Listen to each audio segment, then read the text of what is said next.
तमाम दर्शकों का आज के बेहद खास कार्यक्रम में बहुत बहुत स्वागत और अभिनंदन। मैं हूं आपके साथ देवभूमि ऋषिकेश उत्तराखंड से डॉक्टर आचार्य आशीष।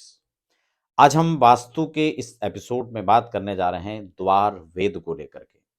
अर्थात जब आप घर बना रहे हैं और यह घर आपका बना हुआ है, आपको किसी प्रकार की समस्याओं को फेस करना पड़ रहा है, तो क्या आपके भवन के सामने किसी प्रकार का वेद है? जहां पर आपका गेट है उसके सामने क्या है? उसको वेद अगर वहां पर है, उसकी कोई समस्या वहां पर है, तो क्या समस्या उससे हो सकती है और क्या उसका समाधान हो सकता है, उस पर चर्चा करेंगे। नए दर्शक हैं तो चैनल को फटाफट सब्सक्राइब कर लीजिए, बेल आइकन प्रेस कर लीजिए ताकि आने वाली अध्यात्म ज्योतिष और वास्तु की अपडेट्स आपको प्राप्त हो सके। मित्रों, वेद का मतलब है वहां पर किसी चीज का उस एनर्जी को रोक लेना, या वहां पर जो नहीं होना चाहिए वो चीज वहां पर है, उसको वेद कहा जाता है। यहां पर खासकर अगर आपके गेट के बिल्कुल सामने किसी का गेट पड़ता है, आमने सामने गेट है, तो उसको भी घर के गेट के सामने गेट वेद माना जाता है। इसके अतिरिक्त से यहाँ पर कुछ भवन भास्कर ने यहाँ पर कुछ स्पष्ट किया है का अगर आपके घर के सामने कोई एक नई सड़क निकल रही हो, तो यह शुभ नहीं माना जाता है। इस प्रकार से वो ऐश्वर्य का गृह स्वामी के लिए ये अच्छा नहीं माना जाता है। अगर उसके सामने कोई वृक्ष है, वृक्ष में भी कोई कटीला वृक्ष है, तो वह ऐश्वर्य और धन का नाश करता है, रोग को देता है। अगर वहां पर कोई कीचड़ है, कोई जल प्रवाह है, तो ये धन का व्यय करता है, अत्यधिक व्यय करता है। वो रोग में, कष्ट में, व्याधि में, कोर्ट कचहरी, इस प्रकार के खर्च यहाँ पर अनर्गल देखे जाते हैं।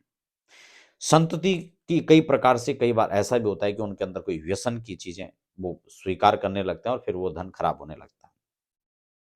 अगर उसके सामने कोई कुआं है, तो इस प्रकार से मानसिक रोगों को यह जन्म देता है।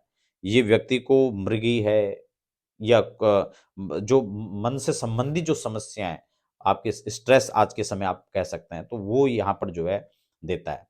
घर के सामने कोई तामसिक देवता का मंदिर है, का कोई शनि मंदिर सामने है, या फिर राहु का मंदिर है, या फिर वहां पर कोई इस प्रकार की कोई पीपल का पेड़ है, तो ये गृह स्वामी के लिए और परिवार के लिए कष्टकारी सिद्ध होता है।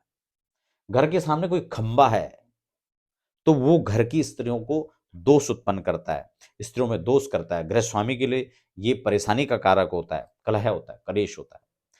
और घर के द्वार के सामने अगर कोई द्वार अगर जैसे मैंने पहले बताया, तो धन धान्य का भी नाश करता है। दीवार अगर कोई है, कोई हॉस्पिटल है, कोई या किसी प्रकार का कोई बाउंड्री वॉल किया हुआ, किसी का कोई खाली बहुत लंबे समय से पड़ा हुआ कोई प्लॉट है, तो ये भी दरिद्रता देने लगता है। कोई गड्ढा वहां पर है, तो वो भी कलह कष्ट देता है। शमशान घाट है, कोई वीरान पड़ी हुई जगह, तो नेगेटिविटी का वहां पे भूत प्रेत आदि नेगेटिव शक्तियों का जो है संचार वहां पर होने लगता है। तो इस प्रकार से अगर गेट के सामने किसी प्रकार का वेद है, तो आप उसको देखिए, उसके लक्षणों को देखिए और उसका जो है आप समाधान सोचिए।